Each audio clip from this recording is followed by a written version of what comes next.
السلام علیکم۔ ہماری کتاب کے صفحہ نمبر 12 پر حدیث موجود ہے۔ حدیث نمبر 4 پڑھائی کر لیتے ہیں۔ اعوذ باللہ من الشیطان الرجیم، بسم اللہ الرحمن الرحیم۔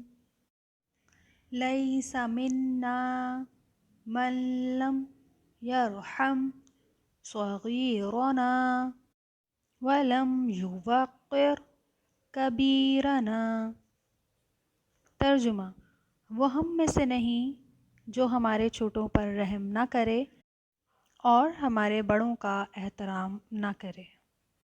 تشریح: اس حدیث مبارکہ میں رسول اکرم صلی اللہ علیہ وآلہ وسلم نے ہمیں بڑوں کی عزت کرنے اور چھوٹوں پر شفقت کرنے کی تعلیم ارشاد فرمائی۔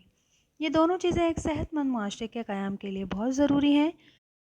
رسالت مآب صلی اللہ علیہ وآلہ وسلم چھوٹے بچوں پر بڑی شفقت فرمایا کرتے تھے۔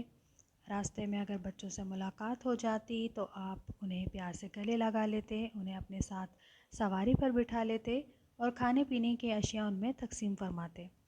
رحم کرنا اللہ تعالیٰ کی بڑی نمایاں صفت ہے۔ رحم کے زیادہ حقدار بچے اور عزت و تکریم کے حقدار بڑے ہوتے ہیں۔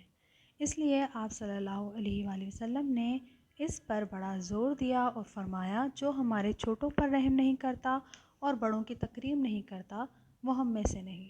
معاشرتی تقاضا بھی یہی ہے کہ بچوں کی مناسب تعلیم و تربیت کی جائے تاکہ وہ معاشرے میں زندگی گزارنے کا ڈھنگ سیکھیں اور معاشرے کے مفید شہری بن سکیں۔